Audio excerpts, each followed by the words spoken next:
जितने लोग आज हमें ऑनलाइन देख रहे हैं, आपको मालूम है कि पिछले कुछ समय से हमारे कुछ इक्विपमेंट्स में प्रॉब्लम हो गई है। साउंड का हमारा इशू आ रहा है, कुछ चीज़ें ख़राब हुई हैं और कुछ चीज़ें हमने नई लगवानी हैं।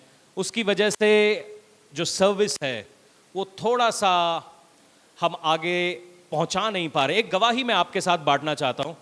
करीबन साल भर पहले, ये शायद सब लोग जा चुके थे, मैं चर्च में था, अचानक से फ़ोन बजता है और बार बार वो फ़ोन बजे जा रहा है। 5-6 बार फ़ोन बजे जा रहा है। अननोन नंबर था, मुझे पता नहीं था कौन है। तो मेरे को लगा कि किसी के घर में इमरजेंसी हुई है। मैं जाके फ़ोन उठाता हूँ, तो मैंने 6-7 बार बजने के बाद मैंने वो फ़ोन उठा लिया।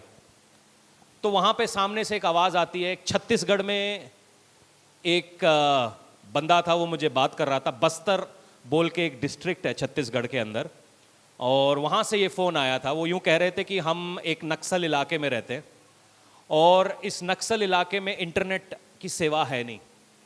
हम पहाड़ के ऊपर आते हैं और हमारे 2 गाँवों में एक स्मार्टफोन है। तो हम पहाड़ के ऊपर आते हैं, आप जो प्रोग्राम छोड़ते हो या प्रोग्राम जो यूट्यूब पर डालते हो, हम उसको डाउनलोड करते हैं। और 2 गाँव में, संडे के संडे सुबह एक गांव में और शाम को एक गांव में यही प्रचार सुनाया जाता है। सुन के मेरे को बड़ा अचंबा हुआ कि हम यहां से बैठकर कहां कहां तक पहुंच गए हैं। और दूसरी चीज जो मेरे दिमाग पर आई कि हमारे ऊपर एक जिम्मेदारी है। हमारे ऊपर एक जिम्मेदारी है इस काम को और अच्छा करने की, और भाषाओं में इस सुसमाचार को, ये टीचिंग को भेजने की। कल रात से एक भाई साहब कनाडा से फ़ोन कर रहे थे, एक पास्टर जी है, और वो यूँ कहते हैं, सवेरे उनका मैसेज मैंने देखा कि ये जो टीचिंग्स आप चला रहे हैं, क्या वो हमें मिल सकती हैं हमारे चर्च में सिखाने के लिए। और उसमें कुछ लोग ये भाषा बोलते हैं, कुछ लोग ये भाषा बोलते हैं, क्या आप हमारी मदद कर सकते हैं? तो खैर उनसे भी बात होगी, मगर ये सारे काम को करने के लिए हमें फाइनेंशियल सपोर्ट की ज़रूरत है। आवाज़ को ठीक करने के लिए फाइनेंशियल सपोर्ट की ज़रूरत है। मशीन्स अपग्रेड करने के लिए, क्योंकि ये कंप्यूटर सस्ते नहीं आते, फास्ट कंप्यूटर बड़े महंगे आते हैं। तो इनको अपग्रेड करने के लिए, इनको जो चीज़ें ख़राब हो गई हैं उनको ठीक करने के लिए, क्योंकि पिछले 1 महीने से काफ़ी हम ये प्रोग्राम्स हैं, हमारी जूम मीटिंग्स हैं, हम उनको कर नहीं पाए हैं क्योंकि थोड़े टेक्निकल इश्यूज़ हैं। तो जो लोग मेरे को आज सुन रहे हैं, तो हमारा जो बजट साउंड और बाकी रिपेयर्स और बाकी गैजेट्स का है वो करीबन 2 लाख रुपए है, और जिसमें से कुछ ऑर्डर्स हमने कर दिए हैं और कुछ ऑर्डर्स करने हैं। तो मैं चर्च को बोझ दूंगा कि उसके लिए प्रार्थना करें, ताकि हम ये इक्विपमेंट्स जो हैं खरीद सकें, और जहाँ तक सुसमाचार नहीं जा रहा है वहाँ तक हम इसको पहुँचा सकें। ये बस्तर की एक कहानी थी, ऐसी बहुत सारी कहानियाँ यूपी, बिहार, बंगाल के अलग अलग हिस्सों से मुझे मिल रही हैं, जो लोग इस वचन के ज़रिए से आशीषित हो रहे हैं। तो हमारा फ़र्ज़ बनता है कि खाली अपने बारे में नहीं, बल्कि चर्च के बारे में, जो ऐसे लोग हैं जहाँ तक कलीसिया नहीं जा रही, हम उनके बारे में सोचें।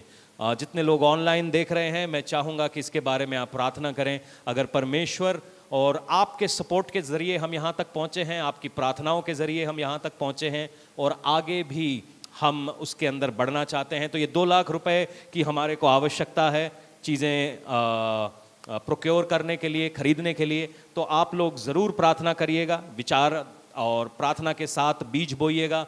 बिल्डिंग के 15 लाख रुपए हमने अगले साल देने हैं, मगर मेरे दिल की ख्वाहिश ये है कि दिसंबर तक हम ये पैसे चुका दें, ताकि बिल्डिंग के अंदर हम ये जो बाहर कंस्ट्रक्शन का काम है इसको भी कर सकें, और हम बिल्डिंग के ऊपर पूरी रीति से कायम हो सके। परमेश्वर वफादार है और वो इसी साल में ये काम करने जा रहा है। तो मुझे शक नहीं है, मगर मुझे चाहिए कि आप लोग भी प्रार्थना करें।